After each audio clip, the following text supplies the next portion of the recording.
아침에 눈 뜨자마자 배가 더부룩해서 단추부터 느슨하게 푸신 적 있으시죠?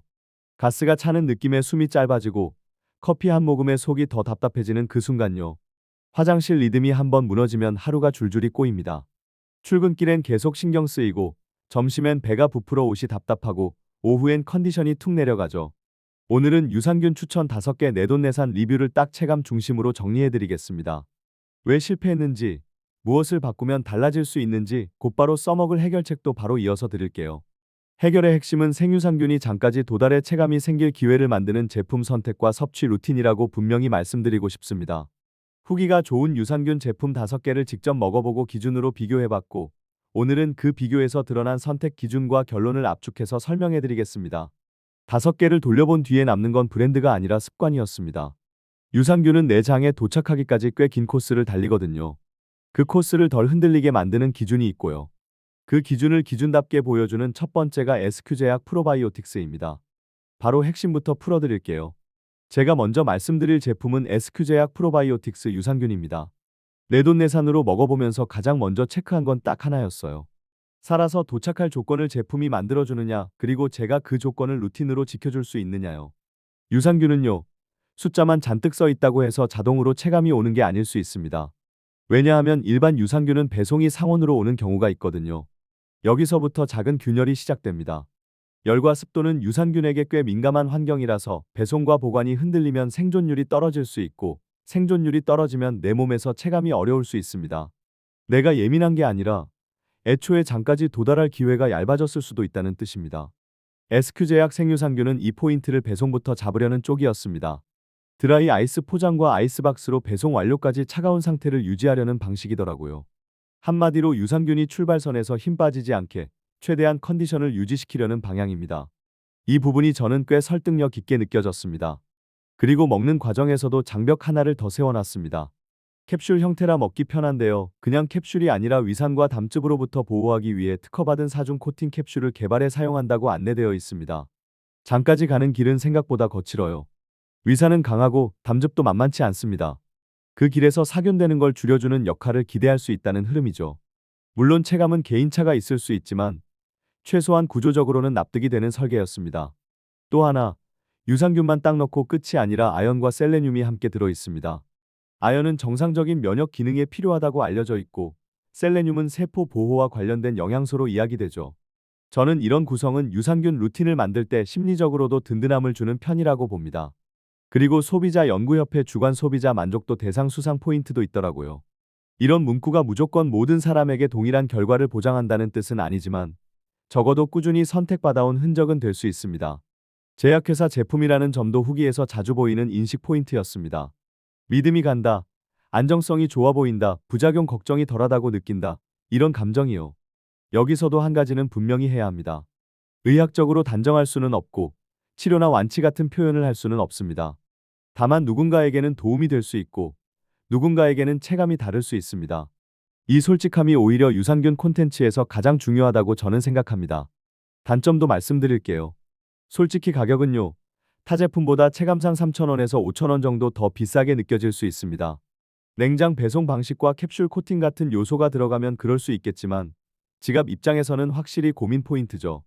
그래서 저는 이렇게 정리합니다. 배송과 보호 코팅 같은 조건 설계의 값을 더 주는 느낌으로 받아들일지, 아니면 내 루틴을 더 철저히 해서 다른 방식으로 맞출지, 이 선택입니다. 여기서부터는 후기를 짧게 재구성해서 느낌을 전달드릴게요. 쿠팡과 스마트 스토어에서 후기를 가져왔습니다. 오랫동안 장 트러블이 있었다가 제약회사 제품이라 믿고 샀다. 캡슐이라 먹기 편하다. 그래서 꾸준히 먹고 있다. 장이 예민한데도 만족한다. 부작용이 없어서 좋았다. 변비가 심했는데 화장실이 수월해졌다. 배에 가스 차는 게 줄었다. 속이 편안한 느낌이다. 꾸준히 먹으니 더 좋아진 느낌이다. 몸이 가벼워진 느낌이다. 냉장 보관 생유산균이 처음인데 다른 느낌이다. 아이스박스 배송이 신기했고 그래서 더 믿음이 갔다. 냉장고에 넣어두고 먹는다. 추천받고 샀는데 만족했다. 지인에게 추천했다. 후기를 보면 딱 공통점이 있어요. 제품 얘기만 하는 것 같지만 사실은 생활 얘기를 하고 계십니다. 냉장고에 넣어두고 먹는다. 꾸준히 먹고 있다. 이런 문장이 계속 나오죠. 유산균은 한 번에 인생을 바꿔주는 이벤트가 아니라 내 하루의 리듬을 조금씩 정리해주는 습관 도구에 가깝습니다. 그런데요, 유산균을 방치하거나 아무렇게나 먹으면 어떤 일이 생기느냐? 이걸 드라마틱하게 보여드릴게요. 아침에 일어났는데 배가 더부룩한 채로 하루가 시작됩니다. 몸이 깨어나야 하는데 배가 먼저 시무룩해요. 가스가 차서 바지 허리가 더 답답합니다. 평소보다 한 칸 넉넉히 채웠는데도 괜히 내가 부은 것 같고 기분이 찝찝하죠. 그리고 화장실 리듬이 꼬이면요. 단순히 배 문제로 끝나지 않습니다. 머리까지 무거워지고 집중도 떨어지고 말수가 줄어들기도 해요. 여기서 많은 분들이 이렇게 하십니다. 유산균을 바꿔도 계속 실망합니다. 나랑 안 맞나 봐요. 하면서요. 그런데 원인을 제품 하나로만 몰아가면 계속 같은 자리에서 제자리 걸음을 하게 됩니다. 왜냐하면 유산균은 기본적으로 열에 약한데 보관이 흔들리면 시작부터 약해질 수 있고 위산과 담즙 같은 강한 환경에서 장까지 못 가면 체감이 어려울 수 있기 때문입니다. 여기에 뜨거운 커피나 차와 같이 먹으면 손해일 수 있고요. 그리고 하루 이틀로 결론 내리면 계속 방황하게 됩니다. 이건 의지 문제가 아니라 구조 문제예요. 구조를 바꾸면 훨씬 편해집니다. 그래서 저는 루틴을 이렇게 잡아드리고 싶습니다. 우선 뜨거운 음료와 함께 드시지 마세요. 따뜻한 라떼 한 모금, 그 순간이 분위기는 좋지만 유산균에게는 힘든 환경일 수 있습니다. 미지근한 물로 섭취하는 걸 기본값으로 잡아주세요. 물 온도는 내가 목 넘김이 편한 정도면 충분합니다. 냉장 보관 제품을 선택하셨다면요. 택배를 열어보고 책상 위에 올려두는 시간이 길어지지 않게 해주세요. 꺼내 두지 말고 바로 냉장고로 이동하기. 이 한 줄이 체감을 가르는 경우가 꽤 있습니다. 출근 전이면 더더욱요. 현관에서 잠깐, 차 안에서 잠깐, 이 잠깐들이 쌓이면 유산균 입장에서는 꽤 큰 흔들림이 될 수 있습니다. 그리고 가능하면 매일 같은 시간대에 꾸준히 먹는 습관 만들기. 이게 진짜 핵심입니다. 아침 공복이 편한 분도 있고, 저녁 식후가 편한 분도 있습니다. 정답은 없어요. 다만 내 몸이 기억할 수 있는 시간대가 필요합니다. 오늘은 점심, 내일은 자기 전, 모레는 생각나서 오후 3시. 이렇게 드시면 장이 리듬을 잡기 어렵습니다. 장이 예민한 분들은 시작부터 욕심내지 않으셔도 됩니다. 처음엔 소량이나 격일로 시작하고 반응 보며 조절하기. 이 방식이 훨씬 현실적이에요.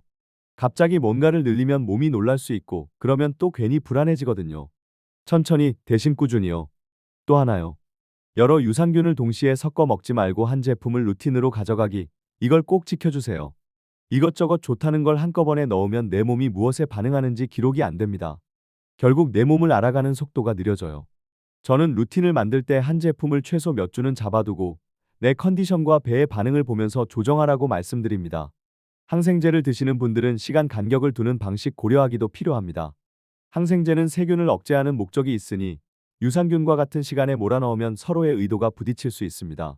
담당 전문가와 상의하면서 보통은 몇 시간 간격을 두는 방식이 이야기되곤 합니다. 여기서도 개인 상황에 따라 달라질 수 있어요. 그리고 유산균만 단독으로 똑 떨어뜨려 생각하지 마세요. 물 섭취와 식이섬유를 함께 챙기고 자극적인 음식, 야식, 과음을 줄이는 것만으로도 장 컨디션이 훨씬 안정될 수 있습니다. 유산균은 조연이 아니라 팀플레이어예요. 물이 부족하면 장이 건조해지고 식이섬유가 부족하면 유산균이 일할 무대가 허전해질 수 있습니다. 스트레스와 수면도 빼놓을 수 없습니다. 장은요, 감정과 생활 리듬에 꽤 솔직합니다. 밤늦게까지 화면 보고 잠이 얕아지고 아침에 급하게 뛰어나가면요, 배가 그걸 그대로 따라옵니다. 그러니 유산균을 챙기는 김에 잠드는 시간을 조금만 앞당기고 잠깐이라도 숨 고르는 시간을 만들어주세요. 이게 거창한 힐링이 아니라 화장실 리듬을 지키는 현실적인 기술이 될 수 있습니다. 제가 개인적으로 추천드리는 건 하루 컨디션과 배의 반응을 간단히 기록해 내 몸에 맞는 패턴 찾기입니다. 대단한 일기 쓰실 필요 없어요. 오늘 물 많이 마셨다, 매운 음식 먹었다, 잠을 덜 잤다, 이런 메모만으로도 한 달 뒤에 패턴이 보입니다. 그때부터는 유산균이 도와주는 구간과 생활이 방해하는 구간이 분리돼서 보이기 시작합니다. 다시 SQ제약 프로바이오틱스 유산균으로 돌아오면요. 냉장 배송과 캡슐 코팅 같은 구조가 이미 설계돼 있어서 제가 해야 할 일은 루틴을 지키는 쪽으로 단순해지는 느낌이었습니다. 비싸게 느껴질 수 있다는 단점은 있지만 저는 그만큼 보관과 섭취를 더 깔끔하게 가져가게 만드는 동기부여도 됐습니다. 오늘도 냉장고 문을 열고 캡슐 하나 꺼내서 미지근한 물로 넘기는 그 동작이요. 단순하지만 단순해서 계속할 수 있습니다. 다만 다시 한번 말씀드릴게요. 개인차가 있을 수 있다. 의학적 진단이 아니다. 증상이 심하면 전문가 상담을 권한다. 이건 꼭 붙잡고 가셔야 합니다. 특히 복통이 심하거나 설사가 지속되거나 혈변, 발열, 체중 급감 같은 경고 신호가 있으면 섭취를 멈추고 전문가 상담을 권고드립니다. 이런 신호는 유산균만으로 판단할 문제가 아닐 수 있으니까요. 오늘 내용은 하나로 정리됩니다. 유산균은 더 많이, 더 센 걸 찾는 싸움이 아니라 살아서 도착할 기회를 만들고 그 기회를 매일 반복하는 싸움입니다. 나머지 4개를 먹어봤던 제 결론도 결국 여기로 모였습니다. 내 장이 편해지는 길은 거창한 선언이 아니라 오늘 저녁부터 할 수 있는 작은 습관의 누적입니다. 내일 아침 배가 가볍게 시작되면요, 그날 하루의 표정이 달라집니다. 옷이 덜 답답하고 화장실 리듬이 조금씩 정돈되고 속이 편안한 느낌이 쌓이면 마음도 한결 부드러워지죠. 그 변화를 너무 급하게 채점하지 마시고 대신 루틴을 똑똑하게 설계해 보세요. 저는 그 과정에서 여러분이 덜 흔들리도록 계속 현실적인 기준과 방법으로 안내드리겠습니다.